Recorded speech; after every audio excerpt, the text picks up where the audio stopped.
Welcome to our immigration briefing show. Today, we're diving into inspiring stories and hot topics from around the world. First up, meet Priya and Nades, the resilient family from Biloela, Australia, who went from detention to community heroes.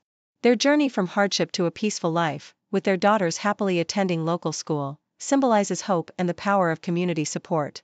Next, we have a dramatic legal story from Australia. Nickolas John Karantzis, a controversial businessman, was slapped with a hefty $1 million fine and a 6-year ban from being a company director. His company, once valued over $1 billion, collapsed amid scandals and legal troubles, showing that misconduct can have serious consequences. Finally, in Canada, a heartbreaking situation unfolds as Bibi Khatoon Yaqoubi, an Afghan woman fleeing Taliban violence, faces deportation from Tajikistan. Her son is pleading with Canada to expedite her refugee process, fearing her return could mean danger or worse. These stories remind us how immigration issues continue to affect lives worldwide. Please continue to watch for more detailed insights and updates. The Australian Broadcasting Corporation vividly recounts the inspiring story of the Nades family in Biloela, a small Queensland town that became a symbol of resilience and community support. After being forcibly detained in 2018, Priya and Nades Murugapan, Sri Lankan Tamil asylum seekers, faced a grueling legal battle and public campaign to reunite them with their daughters. The townspeople, led by passionate women and grassroots activists, petitioned and protested tirelessly, emphasizing the family's good character and integral role in the community. Their perseverance paid off in June 2022, when they finally returned to Biloela, where they now enjoy the simple joys of everyday life, children playing in the garden, families sharing meals, and a sense of belonging that had once seemed out of reach. This heartfelt story underscores the power of ordinary Australians standing up for compassion and justice, transforming a political struggle into a celebration of hope and resilience. The Sydney Morning Herald paints a stark picture of Nickolas John Karantzis, a controversial businessman whose reckless disregard for the law culminated in a $1 million fine and a 6-year ban from directing companies. Once riding high with Asylum, valued at over $1 billion, Karantzis' empire unraveled after a series of scandals involving misleading disclosures, suspicious shareholdings, and a major client's withdrawal visa, due to inadequate anti-money laundering measures. The fallout was catastrophic, share prices plummeted, trading was suspended, and the company was delisted, leading Karantzis to retaliate with lawsuits and relocate to Cyprus. His tumultuous career, marked by allegations of dishonesty and legal battles, exemplifies the dangers of corporate misconduct and the consequences of flouting regulatory oversight, serving as a cautionary tale about the importance of accountability in the business world. CBC reports on the urgent plight of Afghan refugees, focusing on Nickolas Haqqami's desperate efforts to secure safety for his mother, Bibi Khatoon Yaqoubi, who is hiding in Tajikistan to escape Taliban violence. After suffering brutal beatings at the hands of Taliban officials, she fled Afghanistan and now faces deportation from Tajikistan amid reports of widespread human rights violations and immigration raids targeting Afghan refugees. Haqqami's fears are compounded by the Tajik government's recent policy shifts, which seem to follow Russia's lead in deporting refugees back into Taliban-controlled territory, a move that could cost his mother her life. Canada's efforts to expedite refugee sponsorships are hampered by the volatile situation, leaving families like Haqqami's in a state of limbo and danger. Her harrowing story highlights the ongoing human rights crisis in Afghanistan and the peril faced by those trying to escape Taliban brutality, emphasizing the urgent need for international action and protection for vulnerable refugees.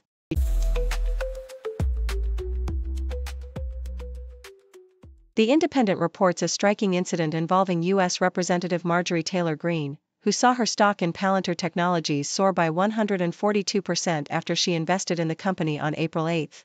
Just days earlier, ICE awarded Palantir a $30 million contract to develop systems for tracking self-deportation and identifying individuals for deportation, aligning with the Trump administration's strict immigration policies. Greene, a member of the House Homeland Security Committee, dismissed criticism of her investments as laughable, attributing her financial decisions to her advisor, and emphasizing her transparency in reporting her trades. This situation echoes the controversy surrounding Nancy Pelosi's insider trading allegations, fueling public demands for stricter regulations on congressional stock trading, as Greene's financial moves coincide with significant government contracts awarded to her investments. The Washington Post, also covered by The Independent, highlights a tense clash between the IRS and the White House over the use of taxpayer data to locate suspected undocumented immigrants. Just hours before Trump's administration ousted IRS Commissioner Billy Long, DHS provided the IRS with a list of over 40,000 names believed to be in the U.S. illegally, seeking verification of addresses through confidential tax records. The IRS verified fewer than 3% of these names, mainly for individuals using taxpayer identification numbers instead of social security numbers, underscoring the complexities of immigration enforcement and tax compliance. The dispute reflects broader political tensions, with DHS claiming that sharing this information is essential for national security and public safety, while critics argue it risks infringing on privacy rights and politicizing immigration enforcement. Meanwhile, BBC reports a surge in anti-immigration protests across England, including a significant demonstration in Nuneaton where hundreds gathered outside the town hall, waving flags and chanting slogans. The protest was sparked by Warwickshire County Council leader George Finch's claims that two men charged with raping a 12-year-old girl were asylum seekers, a detail the BBC could not verify independently. The event drew both supporters and counter-protesters, with police present to maintain order. This wave of protests, part of a broader national movement fueled by political figures like Nigel Farage, underscores ongoing tensions around immigration policies and public safety narratives. The demonstrations reflect a climate of heightened scrutiny and hostility toward immigrants, often fueled by unverified claims and political rhetoric.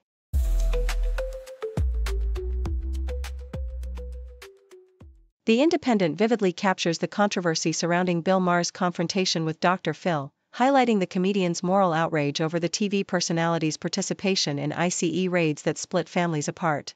Maher questions Dr. Phil's involvement, emphasizing that while he has been known for uniting families through his work, his recent participation in enforcement actions with ICE starkly contradicts that image.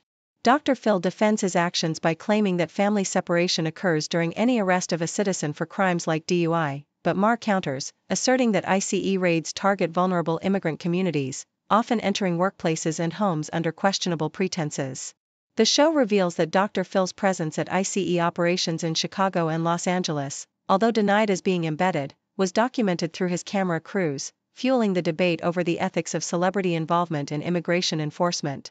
The Hill reports on the arrest of Roland Merez Biani, owner of the Trump burger chain in Texas, illustrating how even branding a restaurant with Trump's name couldn't shield him from federal immigration enforcement. Biani, a Lebanese national who overstayed his visa after arriving in 2019, is accused of attempting to secure legal status through a fraudulent marriage, a claim supported by evidence of no cohabitation and admissions from his family. ICE officials emphasize that enforcement actions are applied uniformly, regardless of political beliefs or business ventures, underscoring the ongoing crackdown on illegal overstays amid the current administration's efforts to uphold immigration integrity. Biani's case exemplifies the reach of immigration laws into everyday life, even affecting those who openly support the former president, highlighting the persistent tension between immigration policy and personal identity. The Toronto Star offers a heartfelt reflection on overcoming personal fears during the pandemic with the companionship of a stray cat named Bear. Isolated in her basement apartment, the author found solace in her daily encounters with Bear, who became her unlikely guide back into the outside world. Through these small outdoor adventures, she rediscovered the joy of exploration and the healing power of nature and companionship. Her story underscores how animals can serve as catalysts for confronting anxiety and depression, especially during challenging times. The article advocates for programs like the Toronto Star's Fresh Air Fund, which provides financial assistance for children to experience outdoor activities and build resilience. It emphasizes that every child deserves the chance to face fears, make friends, and find joy outdoors, lessons the author learned from her feline friend, reminding us of the importance of accessible outdoor experiences for mental well-being.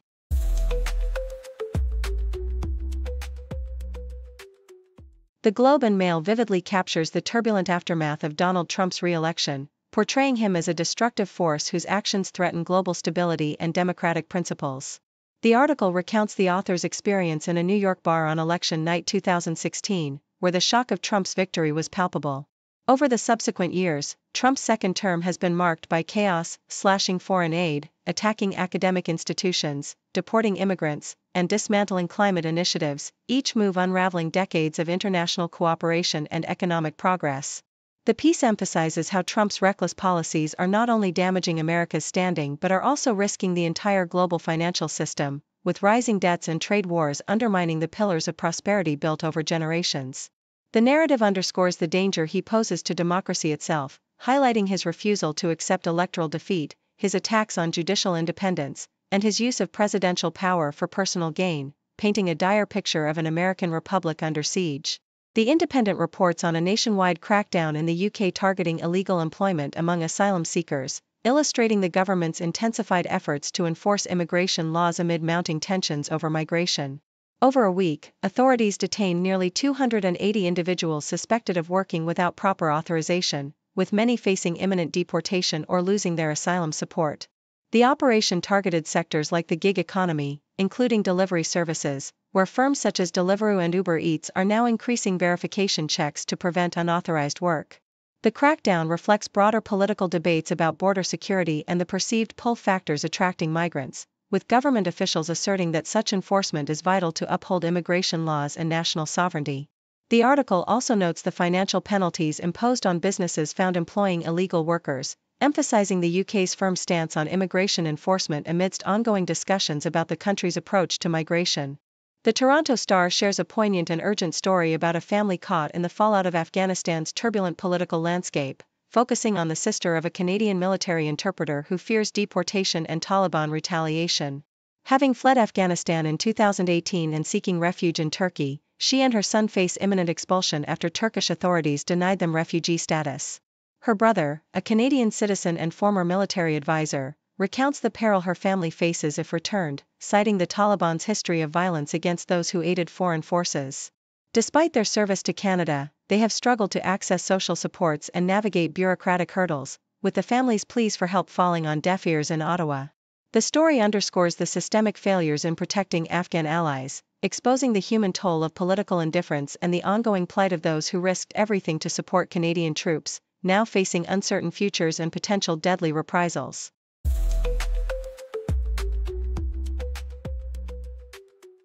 The Associated Press reports that Florida has recently revised its agreement concerning the detention of federal immigration detainees at the newly established Alligator Alcatraz, in the Everglades, a facility that opened over a month ago. This update clarifies the procedures for handling detainees at non-correctional sites, specifically addressing issues raised in a civil rights lawsuit about detainees' access to legal counsel and immigration courts. The agreement mandates that the Florida Department of Corrections provide ICE with detailed information about personnel with authority over detainees, allowing ICE to veto individuals it deems inappropriate, and grants ICE oversight and the authority to demand detainee custody transfers. Despite the facility's rapid construction on an airstrip designed to hold thousands in temporary tents, a federal judge has ordered a halt to further construction, citing potential environmental law violations. Florida officials contend that detainees have been able to meet with attorneys via video conferencing since mid-July, countering claims of restricted legal access, as the facility continues to attract scrutiny over its operational legality and transparency. The Independent highlights the political and social tensions surrounding the Alligator Alcatraz facility, emphasizing the delayed yet recent efforts to formalize detention procedures amidst ongoing legal challenges.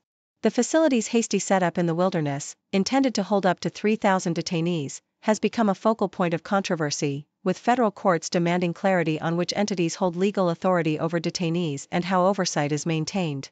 Court documents reveal that the state of Florida disputes claims that detainees have been denied legal access, asserting that since mid-July, all requests for meetings with attorneys have been granted, and in-person visits have commenced. As environmental concerns prompt a temporary construction pause, the facility remains under intense legal and political scrutiny, raising questions about the transparency and legality of the detention center's operations and the broader implications for immigration enforcement in the state. Spain's government and civil society are embroiled in a heated debate over a new municipal ban in Jumilla, a southeastern town with a population of 27,000, which prohibits religious gatherings in public sports centers. The measure, approved by the town's conservative local government, mainly targets Muslim communities that have historically used these spaces to celebrate religious festivals like Eid al-Fitr and Eid al-Adha. Critics, including Spain's left-wing government, condemn the ban as discriminatory and harmful to religious freedom, with Migration Minister Elma Saiz calling it shameful and urging an apology from local authorities. Supporters argue the ban aims to protect Spain's cultural identity, with the town's mayor claiming it does not target any specific group but seeks to promote local traditions. The move has ignited broader debates about nationalism, religious pluralism, and the legacy of Islamic rule in Spain, echoing similar measures in other European countries where far-right groups push for policies that restrict religious practices, raising concerns about institutionalized Islamophobia and the erosion of multicultural coexistence.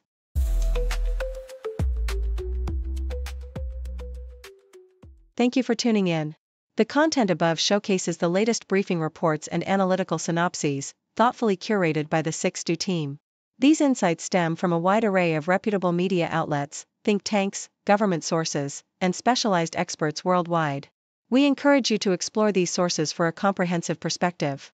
Keep in mind that while the content may not always align with the official standpoint of 6Do Brief, it's not meant to be taken as absolute directives for decision-making.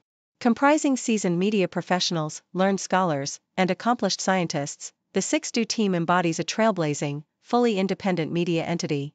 To customize 6Do Brief to meet your professional needs, you have the option to subscribe to a diverse array of briefings on our website, 6dobrief.com. Regardless of your location, you can conveniently receive 6Do Brief via email.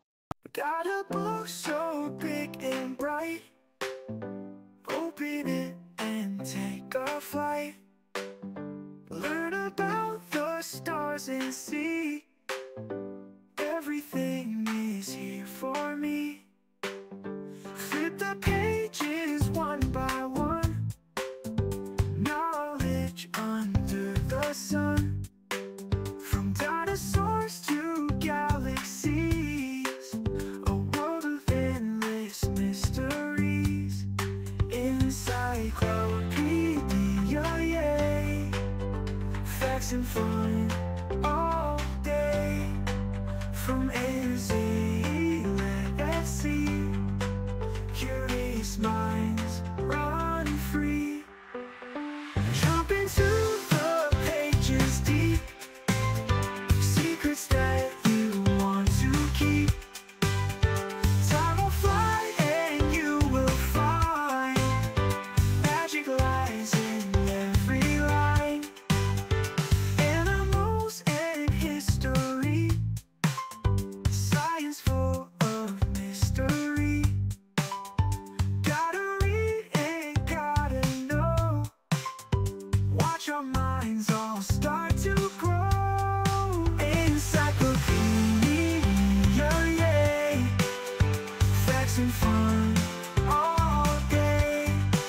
From A to Z, let's see, curious minds run free, yeah.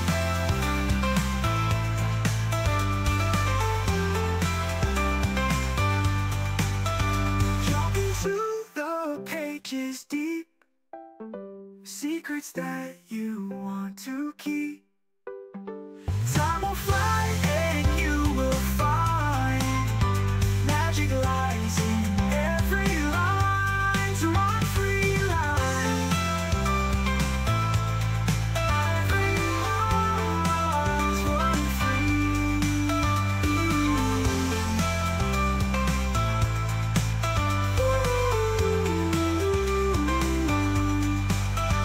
Animals and history, science full of mystery.